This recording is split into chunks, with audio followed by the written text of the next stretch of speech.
Les justes vivront par la foi seuls. Genèse 1, versets 20 à 23.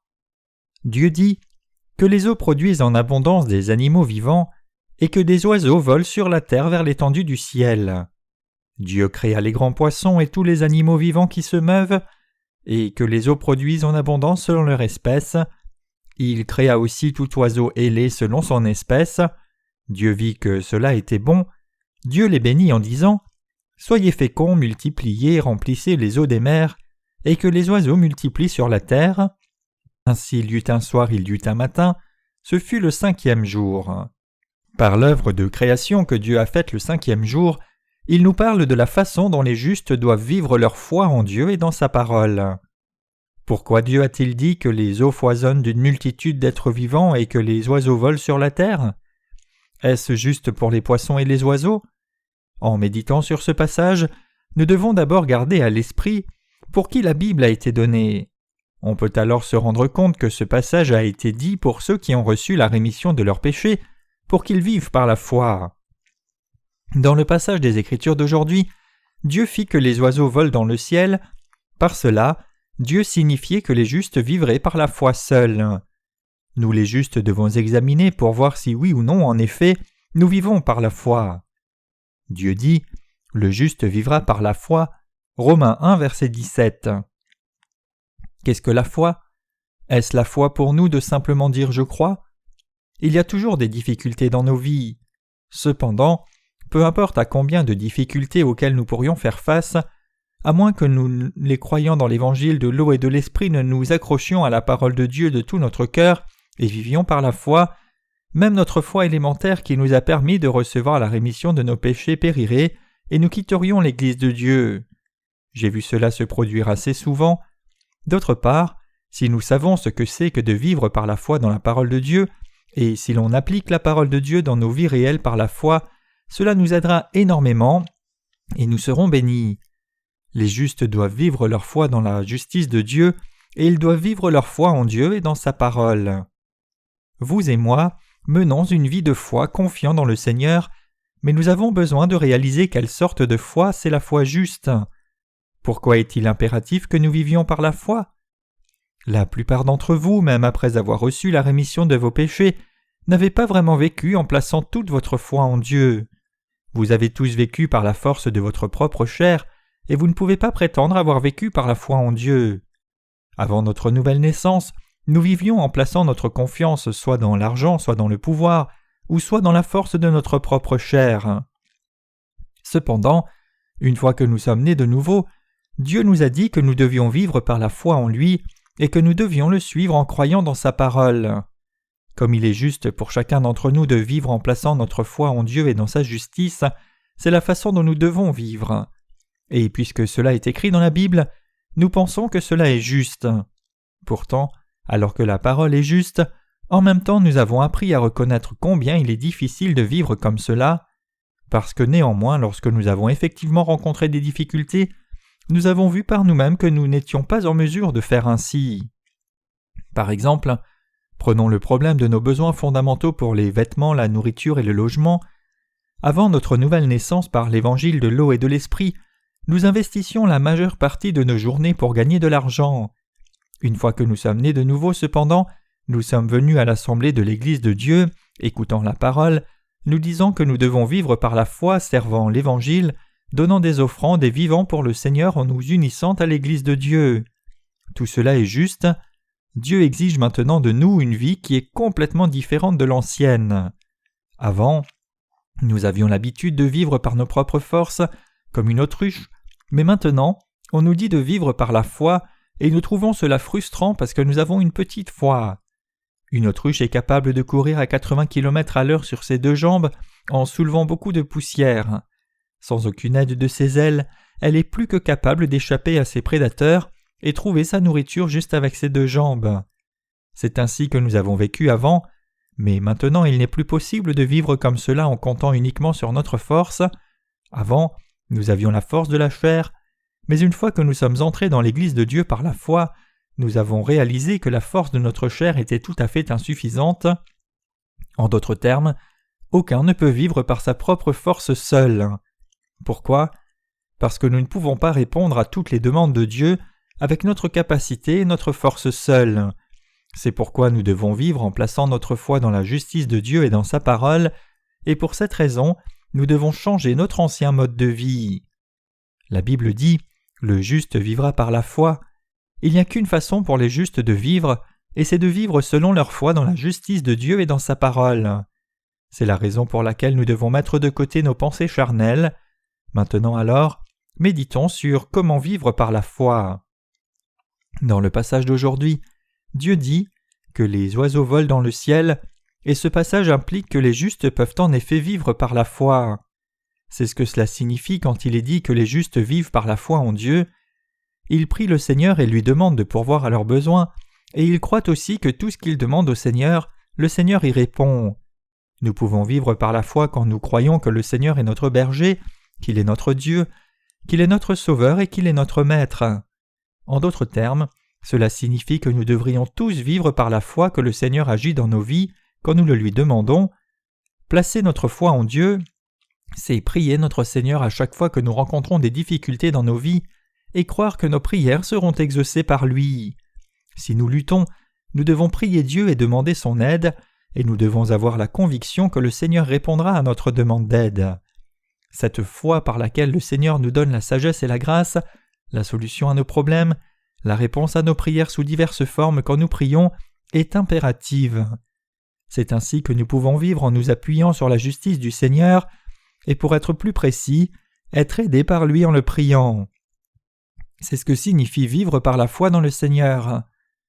Nous ne croyons pas en Dieu comme si nous croyions en quelque fondateur d'une des religions du monde, mais nous nous inclinons devant le Seigneur, qui vit maintenant et toujours, et qui nous a sauvés, vous et moi, de tous nos péchés, et que nous prions pour lui demander son aide.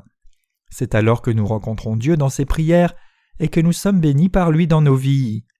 Quand nous prions le Seigneur, nous pouvons communier avec le Seigneur par la foi, et nous pouvons vivre par la foi.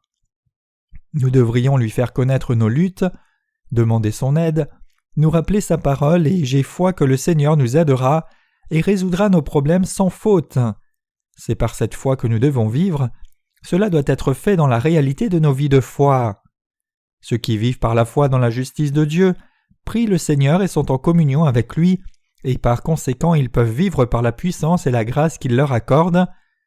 Ceci est la façon dont ils vivent, ayant une communion avec le Seigneur et ayant des réponses par leur foi, s'appuyant sur lui et croyant en lui.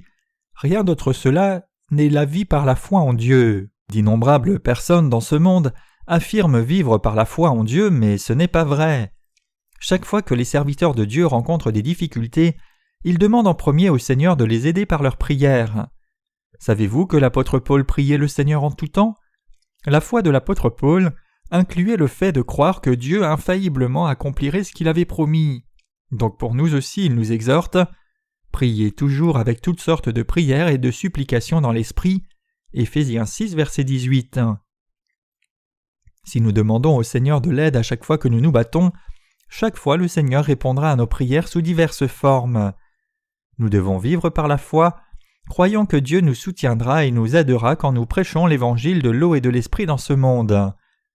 À ce jour, nous vivons par la foi en Dieu et dans sa justice. L'apôtre Paul, lui aussi, a vécu par la foi en Dieu et dans sa justice. Les gens de foi que nous voyons dans la Bible ont tous vécu par cette foi en Dieu. Les prédécesseurs dans la foi qui vous conduisent actuellement ont également vécu par la foi jusqu'à maintenant. Vos prédécesseurs dans la foi ne sont pas exempts de difficultés, mais eux aussi ont constamment fait face à des luttes dès le moment où ils ont cru dans l'évangile de l'eau et de l'esprit. Ils ont dû se lever et se battre contre l'ennemi, ils ont été snobés, persécutés, ils ont été sujets à toutes sortes d'insultes, et ils ont perdu toute possession matérielle qu'ils avaient. J'ai moi-même aussi perdu beaucoup à cause de ma foi dans l'évangile de l'eau et de l'esprit, mais j'ai gagné encore plus. Après avoir rencontré le Seigneur, j'ai été persécuté sérieusement, à l'extérieur et même dans ma propre famille. Je n'avais pas de possession matérielle. Étais-je en bonne santé alors ? Non, je n'étais même pas en bonne santé. J'étais constamment malade. Parfois mes vertèbres étaient enflammées et ma mauvaise circulation du sang rendait mon corps rigide. J'ai été près de la mort à plusieurs reprises. Lorsque nous essayons de vivre en plaçant notre foi dans le Seigneur, nous rencontrons d'innombrables obstacles, Mais à chaque fois nous avons prié le Seigneur, et nos prières ont été exaucées, et c'est ainsi que nous avons vécu jusqu'à ce jour. C'est pourquoi les justes doivent vivre par la foi seuls. Le 5e jour, le Seigneur dit « Que les eaux foisonnent d'une multitude d'êtres vivants et que des oiseaux volent dans le ciel. » Comment peut-on voler dans le ciel par la foi? Une fois que nous sommes nés de nouveau, comment pouvons-nous vivre la vie des justes? Quand nous vivons sur cette terre dans notre chair encore intacte, comment pouvons-nous vivre nos vies comme justes? Ceci est rendu possible seulement lorsque nous vivons notre foi dans la justice du Seigneur, et les justes doivent vivre en croyant dans toute la parole de Dieu, parce qu'ils doivent tenir compte de qui ils sont. Comment aurions-nous pu réaliser dans nos vies que nous aurions été confrontés à tant d'épreuves et que nous ferions même face à la mort physique? Cela a été possible précisément parce que nous avons vécu par la foi dans la justice du Seigneur seul. En priant le Seigneur constamment, nous avons vécu par notre foi, croyant que le Seigneur exauce nos prières et qu'il est devenu notre berger, notre Père et notre Sauveur. Ceci est la vraie foi. Nos vies ont été confrontées à des problèmes à chaque tournant, même maintenant nous ne sommes pas exempts de difficultés. Cependant, nous savons que nous allons continuer à vivre en plaçant notre foi dans la justice du Seigneur, même si nous devions faire face à des difficultés bien plus grandes. Nous sommes tels qu'à moins que nous ne vivions par la foi dans la justice du Seigneur, nous n'avons pas d'autre choix que de mourir corps et esprit. Les gens de foi qui nous ont précédés, de Jean-Baptiste à Pierre, Jean, Paul, Marc et Matthieu, tous vivaient par la foi. Ils vivaient par la foi en s'appuyant sur le Dieu Tout-Puissant. Ils ne vivaient pas en s'appuyant sur leurs propres forces charnelles ou sur leurs possessions matérielles. Nous aussi, nous avons vécu par la foi dans la puissance du Seigneur jusqu'à ce jour. Dans la Bible, le 4e jour de la création, Dieu a parlé de la façon dont il a fait ses serviteurs, et le 5e jour, il a parlé de la façon dont ses serviteurs devaient vivre en plaçant leur foi dans le Seigneur. Lorsque vous êtes confronté à des difficultés, comment devriez-vous y remédier? Essayez-vous de les résoudre par vous-même? Même si cela nécessite certaines conditions et de l'argent, ainsi pouvez-vous vraiment faire quelque chose si vous n'avez rien? Si vous devez vivre par la foi en Dieu, en vous appuyant sur sa justice, lui demandant son aide et croyant en lui, nous devons apprendre à vivre cette vie qui s'appuie sur Dieu, qui se confie dans sa justice et qui cherche son aide. Même dans les petites choses, nous devons demander l'aide de Dieu en disant « Dieu, s'il te plaît, aide-moi pour cela ». Nous devons demander au Seigneur dans la foi et vivre dans la foi qu'il nous donne ce que nous lui demandons.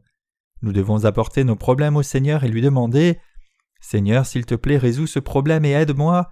Je te demande de le résoudre. Je te demande de m'aider. Je crois que tu vas me répondre. » Nous pouvons vivre en demandant au Seigneur son aide et en nous confiant en lui.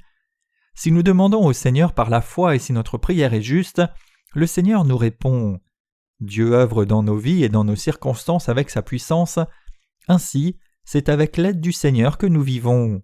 Vous devez maintenant apprendre à vivre par la foi dans le Seigneur.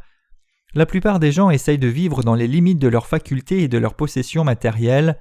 Toutefois, les nés de nouveau qui sont justes, que ce soit des laïcs ou des serviteurs, chacun peut surmonter toutes les épreuves s'il se repose entièrement sur le Seigneur et vit par la foi.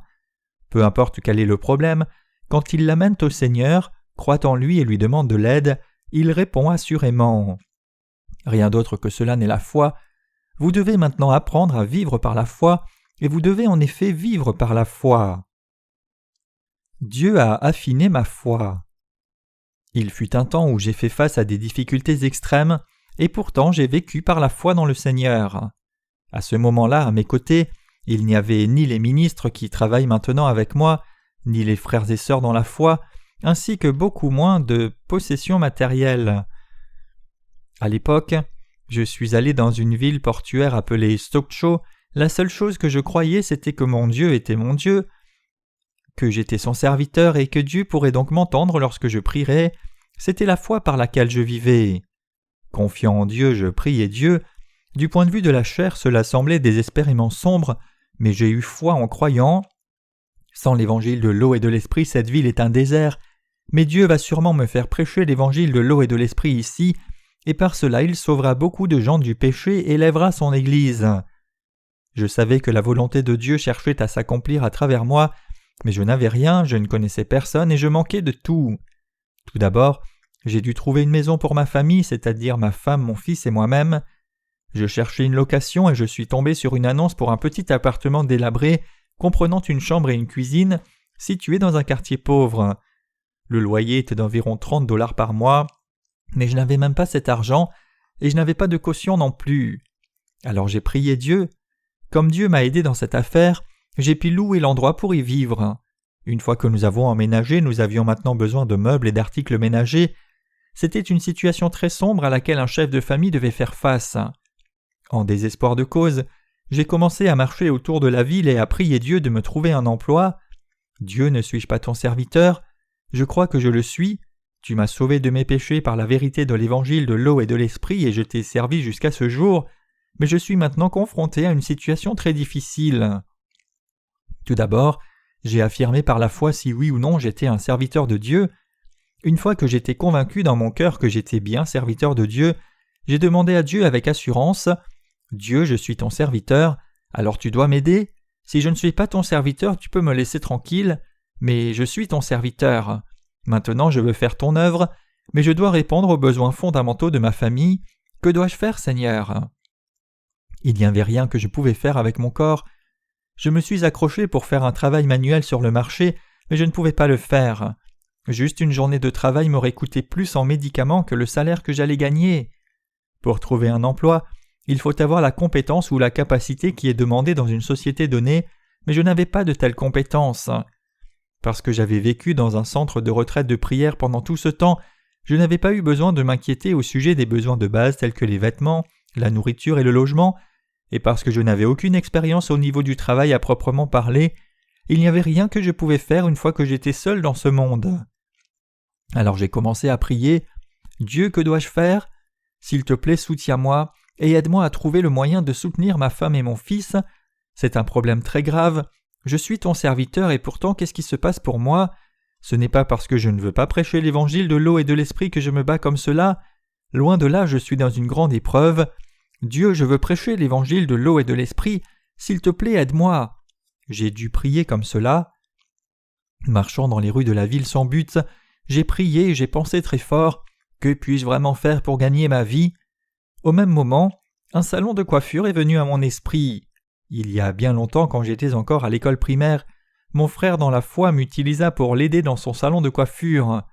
Donc après que je sois rentré de l'école, j'avais l'habitude de faire des corvées dans le salon de coiffure de mon beau-frère, de laver les cheveux des clients et comme cela je me faisais un peu d'argent de poche. Mais je n'étais pas assez habile pour faire une coupe de cheveux, donc essentiellement je n'avais aucune compétence. Malgré cela, je décidai de trouver un emploi dans un salon de coiffure. En face d'une salle de mariage dans cette ville, il y avait un minuscule salon de coiffure. À ce moment-là, je n'avais rien, seulement ma foi en Dieu. Il n'y avait rien à faire, mais seulement à agir. Quand j'entrai dans le salon, je vis que le propriétaire était seul à travailler. Alors je lui demandai « Voulez-vous m'embaucher pour vous aider ?» Quand il m'a dit qu'il pourrait, je lui dis que j'aimerais travailler pour lui. Le propriétaire me demanda combien de temps j'avais travaillé dans cet emploi et j'ai laissé passer entre mes dents « J'ai travaillé pendant 20 ans. » J'ai dit cela par la foi. Il a ensuite demandé « D'où viens-tu » J'ai répondu « Je suis originaire de Busan. » Busan est la deuxième plus grande ville de Corée. Il a ensuite demandé à nouveau « Où as-tu travaillé à Busan ?» Et j'ai répondu « Je travaillais dans le centre-ville. » J'étais de Busan et je lui ai dit que j'avais travaillé dans la partie la plus prospère de la ville pendant 20 ans. En entendant cela, le propriétaire m'a demandé de commencer à travailler dès le lendemain.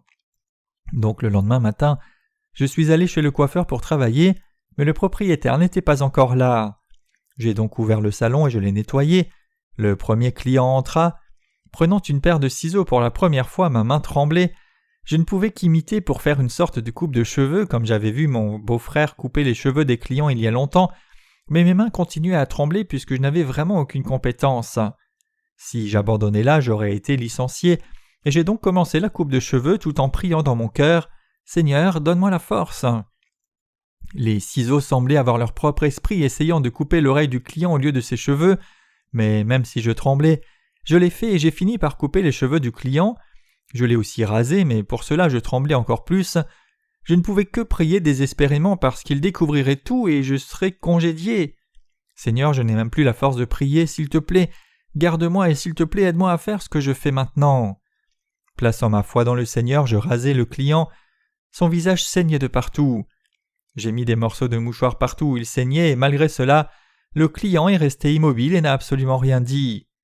Le propriétaire a fait celui qui ne voyait rien et n'a rien dit non plus. Le client a demandé combien il devait et j'ai encaissé son paiement. Avec ce niveau de compétence, il était clair que je ne pouvais pas continuer à faire ce travail. Mais j'ai eu une ferme volonté en pensant « Tout ce que je peux faire maintenant, c'est croire en Dieu. C'est la seule chose que je puisse faire maintenant, c'est une situation sans issue. » Et j'ai prié de nouveau « Seigneur, s'il te plaît, ne laisse pas faire que je sois viré de cet endroit. » Cependant, quelques heures plus tard, le client est revenu de chez lui et a voulu une nouvelle coupe de cheveux en disant que sa femme s'était plainte d'un travail bâclé. Cette fois, le propriétaire lui-même a fait une autre coupe de cheveux. Ce qui est étrange cependant, c'est que le propriétaire du salon ne m'a rien dit et il m'a laissé continuer à travailler dans son salon. L'argent que j'ai gagné à ce moment-là pour 8 heures de travail n'était pas beaucoup, mais plus tard, j'ai eu une petite augmentation. Je me suis fait environ $50 par jour. De ce montant, $20 couvraient les frais de ma famille et je donnais le reste à ma femme pour être mis de côté. À ce moment-là, je priais pour établir l'Église de Dieu et pour préparer les moyens financiers pour le faire. Comme il n'y avait personne pour faire des dons à ce moment-là, j'ai essayé d'économiser pour trouver un lieu de culte afin que je puisse prêcher l'évangile de l'eau et de l'esprit. Chaque fois que j'avais le temps, je cherchais quelqu'un qui croirait en l'évangile de l'eau et de l'esprit. Même si j'avais un emploi, chaque fois que j'avais un peu de temps, je sortais et collais des affiches en disant « Si vous voulez entendre l'évangile de l'eau et de l'esprit, contactez-nous à ce numéro de téléphone. » De temps en temps, les gens ont appelé suite à la lecture des affiches. Une fois, un homme qui avait assisté à un séminaire m'a appelé et m'a dit qu'il ne connaissait pas l'évangile de l'eau et de l'esprit, et donc je l'ai rencontré et lui ai prêché l'évangile de l'eau et de l'esprit. Et en résultat, il a reçu la rémission de ses péchés. Un certain nombre de personnes sont effectivement venues pour recevoir la rémission de leurs péchés dans la joie, mais il n'y avait pas de place, pas même une chambre où nous pouvions tenir nos réunions. Les gens ont été déçus d'apprendre qu'il n'y avait pas de lieu de culte. Bien qu'ils aient entendu l'Évangile, ils ont vu combien triste était ma situation, prêchant l'Évangile sans même un endroit propre au culte, et ils m'ont tous laissé. Alors j'ai prié « Seigneur, s'il te plaît, envoie-moi des collègues avec qui je peux servir l'Évangile. » Selon la façon dont j'ai prié Dieu, j'ai pu prêcher l'évangile de l'eau et de l'esprit pour une certaine organisation de mission, et une fois que ses membres ont entendu l'évangile, ils ont rejeté leur ancienne foi erronée et ils ont pu fonder l'Église de Dieu avec moi. À ce moment-là, j'ai commencé à diriger l'Église de Dieu et à prêcher l'évangile de l'eau et de l'esprit. J'ai ouvert une école de la mission pour nourrir les ouvriers de Dieu pour pouvoir répandre l'évangile de l'eau et de l'esprit dans le monde entier. Certaines femmes mariées sont venues pour écouter la conférence, ainsi qu'une dizaine de jeunes frères et sœurs inscrits à l'école de la mission comme les premiers étudiants. C'est ainsi que j'ai pu débuter l'école de la mission. Dieu, je vais prêcher l'évangile au monde, et je vais implanter une église dans chaque région de Corée. S'il te plaît, aide-moi Seigneur. Je crois que tu vas me faire lever ton église, et je crois que tu vas me permettre de prêcher l'évangile de l'eau et de l'esprit. J'ai cru dans le Seigneur et j'ai prié avec cette foi, et j'ai prié pour mes insuffisances. J'ai fait chaque chose en faisant confiance à Dieu. Que j'ai fait tout cela par la foi signifie que chaque fois que j'ai dû faire face à des difficultés, je me suis prosterné devant le Seigneur et j'ai prié avec insistance pour son aide jour après jour, et quoi que je fasse, j'avais confiance que le Seigneur en effet m'aiderait sans faute. Et comme j'ai cru, Dieu m'a permis de réaliser toutes ces choses. J'ai nourri les ouvriers de Dieu par cette foi dans le Seigneur. Bien que mes frères et sœurs de foi aient reçu la rémission de leurs péchés dans leur cœur, il restait encore beaucoup de choses du monde. Leur cœur, en d'autres termes, pouvait facilement revenir aux esprits charnels à tout moment.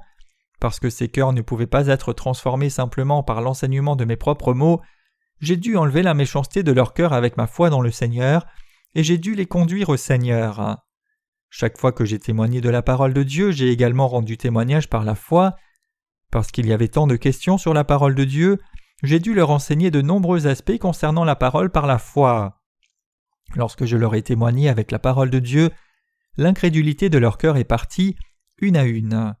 Ainsi, à travers l'école de la mission, j'ai fait grandir les ouvriers de Dieu et les ai élevés comme prédicateurs. L'Église de Dieu, elle aussi, a été construite de cette façon. La foi dans le Seigneur, c'est de croire ce qui suit. Dieu est mon Dieu, le Seigneur est mon Sauveur, qui a effacé tous mes péchés une fois pour toutes, et il est mon berger qui m'aide. Si je vis selon la volonté du Seigneur et le suis par la foi, alors peu importe à quelles circonstances je pourrais faire face, même si je suis proche de la mort, le Seigneur m'aidera à coup sûr car il est mon berger et mon sauveur. Je crois que le Seigneur me donnera tout ce que je lui demande, et c'est précisément par cette foi que je suis devenu un serviteur de Dieu. Même maintenant, c'est par la foi dans le Seigneur que je travaille. Parfois, même mes collègues ont du mal à comprendre mes actions, mais c'est en fait par ma foi dans le Seigneur que je fais l'œuvre du Seigneur. Je vis par la foi même dans des circonstances difficiles. Je travaille en me confiant en Dieu. Le Seigneur me sauve et m'élève quand je crois en lui. Si vous êtes confronté à des épreuves, vous aussi vous devriez demander au Seigneur de les résoudre. Si vous demandez et croyez vraiment que le Seigneur va vous répondre, alors il répondra en effet à votre prière. Lorsque vous servez le Seigneur de cette façon, vous êtes en mesure de résoudre tous les problèmes auxquels vous êtes confrontés, un à un. C'est par votre foi dans le Seigneur que vous êtes capable de surmonter d'innombrables difficultés. Y a-t-il des épreuves et des tribulations à vos yeux? Il y en a bien sûr, personne n'est sans problème. Comment alors pouvez-vous les résoudre? Vous devez les résoudre en plaçant votre foi dans le Seigneur, vous devez les résoudre par la foi, en priant le Seigneur et obtenir son aide. C'est précisément ce qu'est la foi. Je crois que si vous priez pour vos épreuves, croyez en Dieu, vous appuyez sur lui et vivez par la foi, alors Dieu résoudra toutes vos difficultés. C'est la véritable foi, ce n'est pas une notion hypothétique. Un certain leader dans un groupe de mission affirme sans cesse vivre par la foi seulement. Il affirme « Dans mon porte-monnaie, tout ce que j'ai, c'est seulement $10 en cas d'urgence. Même si je suis payé seulement $300 pour subvenir aux besoins de ma famille, parce que je prie par la foi, je suis aidé par le Seigneur, et je ne manque de rien pour joindre les deux bouts. » Mais réellement, il trompe sa congrégation. Pour autant que je sache, il a fait plusieurs crédits et ils sont tous couverts par les finances de son organisation de mission. Alors quand ce pasteur prétend ne dépenser que $300 pour ses frais de subsistance, il ne fait qu'élever sa propre justice devant Dieu. En revanche, mes frais de subsistance sont à plus de $1000 par mois. Comment peut-on s'en sortir avec seulement $300 par mois? Pour accueillir quelques invités pendant 2 ou 3 jours chez moi, cela coûte pour eux seuls déjà plus de $300. Est-ce la foi de ne pas dépenser de l'argent? C'est pour le Seigneur et si cela est nécessaire, alors je dépense tout l'argent qui doit être dépensé. Mais je prie quand je n'ai pas d'argent. Cela peut même exiger des millions de dollars si c'est pour le Seigneur, alors des millions de dollars sont dépensés. Vivre devant le Seigneur, c'est vivre en plaçant sa foi en lui. Celui qui est juste doit vivre par la foi. C'est à cause du manque de foi que les justes trébuchent, et c'est à cause du manque de foi que leurs vies sont misérables. Mais s'ils vivent par la foi, ils peuvent surmonter leurs faiblesses et ils peuvent accomplir chaque chose. Pour nous, gagner de l'argent aussi doit être fait par la foi dans le Seigneur. C'est en servant le Seigneur que nous recevons de l'argent. Il n'y a aucune honte ici, car ce n'est pas pour nous-mêmes que nous recevons des fonds, mais c'est pour le Seigneur. C'est la raison pour laquelle nous demandons parfois au Seigneur encore plus d'argent. Comme le Seigneur approchait de Jérusalem où il devait être finalement crucifié, il a atteint Bethphagée sur le mont des Oliviers, et il a envoyé 2 disciples en disant « Allez au village en face de vous, et là vous trouverez une ânesse attachée et un ânon avec elle. Prenez-les, amenez-les-moi. » Matthieu 21, verset 2. Que dit le propriétaire si un étranger prend son ânon?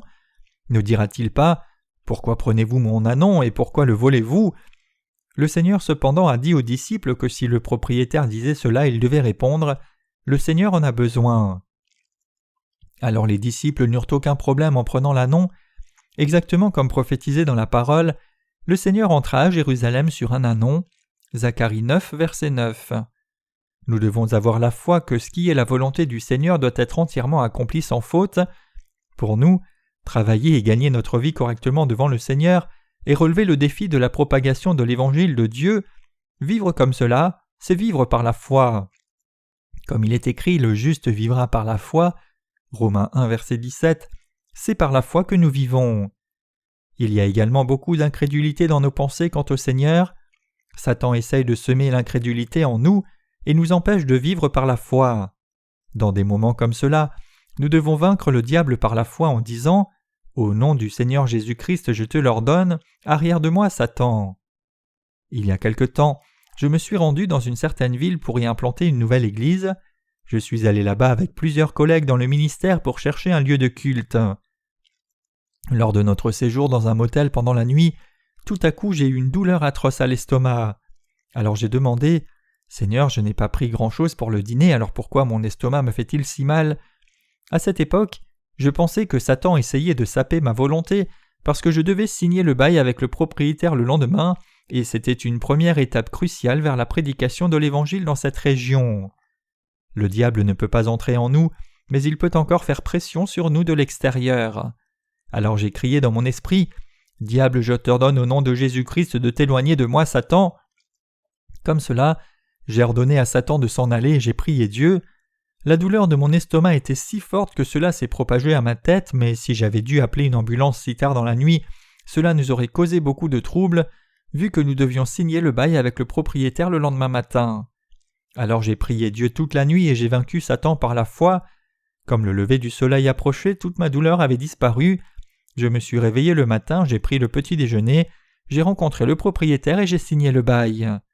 En conséquence d'avoir suivi l'évangile de l'eau et de l'esprit, je suis même devenu étranger pour mes propres parents et mes propres frères. Non seulement cela, mais tout en servant le Seigneur, j'ai même perdu mon propre fils.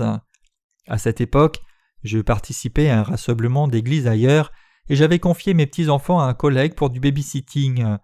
Il a oublié de fermer toutes les fenêtres et mon deuxième fils est tombé par la fenêtre du 4e étage et il est mort. Chaque fenêtre dans chaque église qui appartient à notre mission dispose maintenant d'une grille de sécurité. Je les ai installées à cause de ce souvenir douloureux et aussi parce que la sécurité doit toujours passer en premier. Je ne blâme pas le frère qui était le babysitter de mes enfants. J'ai donné à la police un témoignage écrit en disant « Je ne soulève aucune objection et ne rends responsable personne de cet accident. Je ne porterai pas plainte ni maintenant ni plus tard. Ma femme et moi avons dispersé les cendres de notre fils sur une rivière. » Avant la mort de mon fils, je l'avais constamment tenu dans mes bras et lui avais enseigné l'Évangile, comme je ne savais pas quand le Seigneur l'emmènerait. Je lui avais dit de nombreuses fois « Mon fils, tu sais que je t'aime, non ? Dieu chérit également de cette façon. Tes fautes sont des péchés, mais Jésus-Christ est venu sur cette terre prendre tous ces péchés et les emporter tous. En se faisant baptiser dans le Jourdain par Jean-Baptiste, il a effacé ses péchés en étant crucifié. » Je lui ai parlé de l'Évangile de l'eau et de l'esprit autant de fois que j'ai pu. Certains peuvent se demander comment un petit enfant peut comprendre tout cela, mais je crois qu'un enfant peut comprendre le cœur de ses parents. Lorsque les parents enseignent l'Évangile à leurs enfants dans la foi, les enfants l'acceptent également. J'avais enseigné l'Évangile de l'eau et de l'esprit à mon fils, mais mon fils est allé vers Dieu. Adieu mon fils. J'ai dispersé les cendres sur une rivière. Ce soir-là, j'ai prêché l'Évangile de l'eau et de l'esprit. Il y avait ceux qui ont reçu la rémission des péchés, qui ont assisté au rassemblement ce jour-là. J'ai perdu mon fils, mais le Seigneur m'a donné d'autres fils spirituels ce jour-là. J'ai dit à ma femme, « Si nos enfants avaient grandi et prospéré, n'aurions-nous pas mis tous nos espoirs en eux ? Je pense que Dieu a pris notre premier fils de sorte que je ne mette pas mon espoir sur qui que ce soit sur cette terre. Donc ma chère, tu ne devrais pas rester sur cette perte comme moi, et nous ne devons pas pleurer plus longtemps. Dieu n'avait-il pas un certain but pour nous enlever notre fils ? Dieu nous soulagera dans le temps. Tout cela est arrivé alors que j'étais loin pour prêcher l'évangile de l'eau et de l'esprit. C'est quelque chose qui s'est passé avec la permission de Dieu. Je me suis relevé en plaçant ma foi en Dieu. Puisqu'aussi je suis seulement un humain, si mes fils avaient prospéré dans ce monde, j'aurais appris à compter sur eux. Cependant, j'ai tout vaincu par ma foi dans le Seigneur. Quoi que je fasse, je l'ai fait entièrement par la foi. Vous aussi, vous devez résoudre chaque chose par la foi, peu importe à quelles épreuves vous pouvez être confrontés, et peu importe ce qui plaît à Dieu. Sans la foi dans le Seigneur, nous ne pouvons pas réellement continuer, nous ne pouvons pas faire l'œuvre de Dieu. Lorsque j'ai rencontré un groupe de croyants qui sont devenus les membres fondateurs de notre organisation de mission, ils m'ont invité pour la première fois comme conférencier lors d'une retraite en plein air, mais la tranche horaire qui m'était impartie était à 11h. C'était très tard, mais cela m'était égal et aussi j'ai prêché la parole de Dieu même à cette heure tardive. Comme toujours, j'ai prêché par la foi à cette époque également. Je ne pouvais pas m'empêcher de prier Dieu pour son aide. Avant de prêcher, je suis allé dans ma tente et j'ai prié Dieu. Dieu, s'il ne vient dans cette assemblée aucune âme qui reçoit la rémission de ses péchés par l'évangile de l'eau et de l'esprit dans cette retraite, alors l'évangile ne parviendra pas à être prêché dans cette assemblée. Ainsi, Dieu, cette retraite est très importante. Que cette assemblée soit utilisée par toi ou non dépend entièrement de cette occasion. Les âmes doivent être sauvées. Lors de la retraite, les heures de l'après-midi étaient réservées pour un groupe pour la communion. Certaines personnes se sont baignées tandis que d'autres sont allées à la pêche. C'était un élément essentiel de la retraite. Donc comme j'ai prêché l'évangile tard, le public était déjà trop fatigué du programme de la journée et de nombreux administrés étaient en off, rendant difficile de prêcher l'évangile de l'eau et de l'esprit correctement. La route devant moi était longue et je voulais dire beaucoup de choses, mais comme je n'étais pas en mesure de présider la réunion, je n'ai pas pu les conduire où je voulais, et ainsi j'escaladais la montagne tous les après-midi. Après avoir prié, je suis revenu au camp, et j'ai vu le poisson qu'ils avaient attrapé pour le menu du dîner. Tout ce que j'ai pu dire, c'était « Merci pour tous vos efforts, mangeons ». Quoi qu'il en soit, après que la retraite se soit terminée, j'attendais mon bus pour partir et j'ai eu une petite discussion avec quelques croyants. Ensuite, j'ai été approché par quelques jeunes gens et Dieu avait préparé ce temps pour moi. À cette époque, j'étais en mesure de prêcher l'évangile de l'eau et de l'esprit pour leur dire de nouveau « Qu'est-ce que le péché de l'humanité ? C'est comme une vague, cela revient tout le temps comme la marée montante. » Les gens continuent à pécher jusqu'au jour où ils meurent. La vague continue à s'écraser à chaque fois et peu importe comment on peut essayer de la bloquer. Telle est la nature du péché. Jésus-Christ a accepté tous ses péchés en étant baptisé. C'est à ce moment-là que notre frère Wong Ki-choi, qui est maintenant pasteur, a accepté l'Évangile, et plusieurs autres jeunes frères et sœurs ont reçu la rémission de leurs péchés. C'est ainsi que l'œuvre de l'Évangile se fait. Quand j'ai prêché au missionnaire Yonghwa Lee, qui était le leader de cette congrégation, je l'ai également fait par la foi. À cette époque, je lui rendais visite chez lui et après avoir échangé les salutations, je me suis assis sur le canapé. Il m'a dit « Laissez-moi vous poser une seule question. » J'ai dit « Qu'est-ce que c'est ?» Il a dit « Pourquoi Dieu a-t-il haï Ésaü alors qu'il a aimé Jacob ? Je ne peux pas le comprendre. » Je lui ai dit « Apportez votre Bible. » Et ouvrez-la à Romains chapitre 9 et j'ai commencé à parler. Il est dit ici « Le but de Dieu selon l'élection subsiste sans dépendre des œuvres, mais de celui qui appelle. » Qui Dieu a-t-il appelé ? Il a appelé des gens comme Jacob, il appelle ceux qui sont inférieurs, lâches et méprisables, ceux qui, bien qu'ils croient en Dieu, n'ont rien qui leur soit propre à se vanter. Ce sont ceux-là que Dieu appelle et sauve. Dieu a aimé Jacob et a haï Ésaü, parce que les gens comme Ésaü sont trop forts de leur propre force, se tenant contre Dieu au lieu de compter sur lui. Le missionnaire Lee m'a alors dit « J'ai beaucoup étudié et appris beaucoup de choses pendant tout ce temps, mais vous êtes le premier à aborder cette question aussi clairement. Quel livre avez-vous lu ?» Comme je jetais un coup d'œil sur ce qu'il étudiait, j'ai vu qu'il y avait beaucoup de livres, alors je lui ai dit « Vous devriez prendre tous ces livres et les apporter dans un centre de recyclage. Je les ai tous lus il y a une décennie.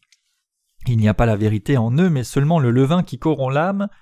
Si vous êtes trop attaché à eux pour les jeter et voulez les garder pour l'instant, quand vous vous rendrez compte qu'ils sont inutiles, vous les jetterez. » La situation de l'Église à l'époque était telle que nous avons dû ordonner le missionnaire Lee comme pasteur. C'est alors seulement que l'ordre dans l'Église a été établi. Mais pouvons-nous élever quelqu'un qui n'est pas né de nouveau en tant que serviteur de Dieu ? Aussi j'ai prié, « Seigneur, comme je lui ai prêché cet évangile de l'eau et de l'esprit, fais au moins qu'il croie dans cet évangile. C'est alors seulement que je peux éviter de commettre un péché devant toi. C'est seulement alors que ton œuvre sera accomplie correctement. » Priant Dieu comme cela, j'ai prêché l'évangile de l'eau et de l'esprit par la foi.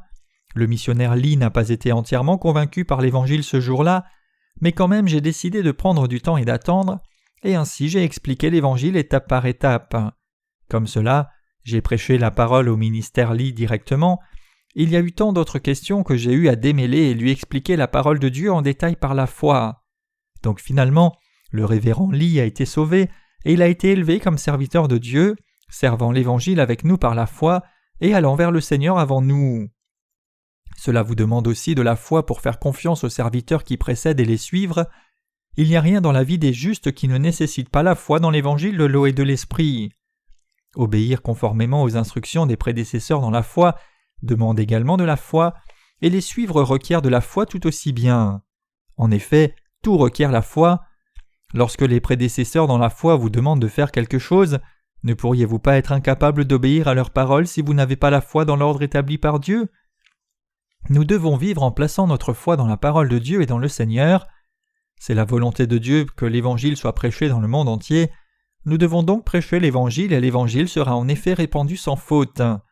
Quand nous croyons ainsi, de tels actes de foi viennent de nous. Même si nous ne pouvons pas comprendre ce que les prédécesseurs dans la foi nous demandent de faire, si nous avons la foi, nous unirons nos cœurs avec eux et obéirons avec un oui. La foi, c'est ce qui nous rend possible de faire quoi que ce soit pour l'intérêt de l'Évangile, même si cela ne correspond pas à nos normes et cela froisse notre ego.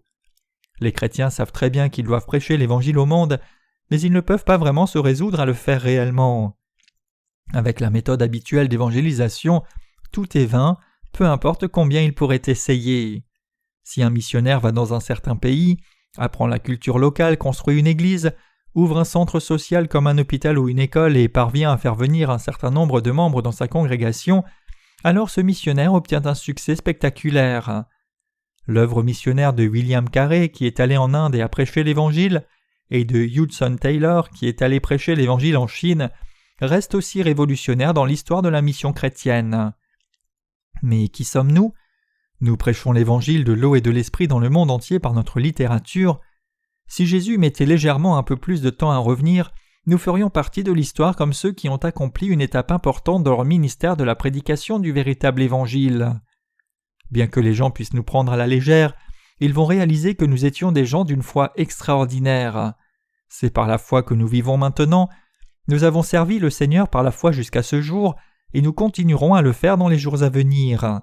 La Bible dit « La foi est la substance des choses qu'on espère, une démonstration de celles qu'on ne voit pas » Hébreux 11, verset 1.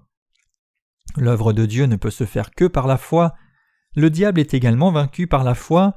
Nos ennemis sont aussi vaincus par la foi, et tout est fait par la foi. Vivre se fait aussi par la foi. Nous devons vivre par la foi dans notre Seigneur. Nous devons nous unir au Seigneur par la foi, et nous devons le suivre par la foi. Vous pouvez en venir uniquement à vivre par la foi lorsque vous êtes impuissant. Vous ne pourrez pas vous appuyer sur votre foi aussi longtemps que vous avez votre propre force. Les autruches ont des ailes immenses. Si elles volaient avec ces ailes, elles pourraient voler plus vite qu'un aigle. Elles seraient aussi plus fortes. Même avec un homme assis sur leur dos, elles peuvent courir comme un cheval. C'est combien les autruches sont grandes et fortes. Elles sont capables de courir à 80 km/h ou 50 miles, mais puisque leurs pattes sont si fortes, elles ne cherchent pas à voler du tout, c'est parce qu'elles ne voient pas l'utilité de voler. Cependant, même une autruche utilisera ses ailes si ses pattes sont coupées. Poursuivie par un prédateur comme un lion, elle battra des ailes pour tenter d'échapper à la mort et elle volera. Oh, je ne savais pas que j'avais de si jolies ailes. L'autruche pourrait battre l'aigle seulement si elle volait. Pour faire voler une autruche, il faut couper ses pattes, il faut les couper quand elle est endormie. Ensuite, elle volera en 1 mois si nous la nourrissons et prenons soin de ses blessures pendant un certain temps. Un poulet aussi peut voler une fois que ses pattes sont coupées. Les poussins peuvent aussi voler en un rien de temps. Si leurs pattes sont coupées dès qu'ils naissent et qu'ils sont guéris de leurs blessures, ils volent puisqu'ils ne peuvent plus marcher. Savez-vous pourquoi vous êtes incapable de vivre par la foi dans le Seigneur ? Vous ne pouvez pas vivre par la foi parce que votre propre force est trop forte. C'est parce que vous avez quelque chose sur lequel vous appuyez. Quant à moi, je n'ai rien d'autre sur lequel m'appuyer. J'ai été chassé de chez moi par mes amis et mon ancienne dénomination. Si vous êtes irréprochable, si vous êtes vif d'esprit ou si vous êtes assez fort par vous-même, vous êtes lié à vous appuyer sur ces choses. Mais une fois que vous réalisez que toutes ces choses ne sont rien, vous en arrivez à faire seulement confiance à la parole du Seigneur et vous vivez par la foi. Le juste vivra par la foi. Ce n'est pas quand tout va bien pour nous que nous vivons par la foi, mais c'est quand les choses se corsent que nous vivons par la foi. C'est alors que nous en venons à prier Dieu. Vous devez croire que Dieu permet des circonstances difficiles afin de vous donner la foi, et vous devez prier Dieu et le suivre, croyant qu'il répondra à vos prières. Je n'ai rien à attendre de moi. Je suis grossier et colérique, je ne suis pas bien éduqué, je ne suis pas fort, j'ai toutes sortes de problèmes de santé, je suis petit et gros. Qui voudrait d'un homme comme moi ? Sur quoi puis-je compter ? Il n'y a rien sur lequel se fier. Vous appuyez-vous sur quelque chose par vous-même ? Vous devez réaliser que les choses de la chair ne sont rien. Vous devez comprendre que les réalisations de l'homme ne sont rien devant Dieu. Si nous avons assez de pain pour le moment, nous ne prierons pas pour notre pain quotidien, mais quand nous n'avons pas de pain, nous en venons à prier pour ça. C'est lorsque nous nous rendons compte de nos insuffisances que nous en venons à prier Dieu et lui demandons pour nos besoins. C'est quand nous réalisons combien est importante l'œuvre de Dieu que nous en venons à prier. Ceci est la foi. Mes amis croyants, c'est quand vous réalisez combien il est précieux de servir le Seigneur que vous en venez tous à vivre par la foi.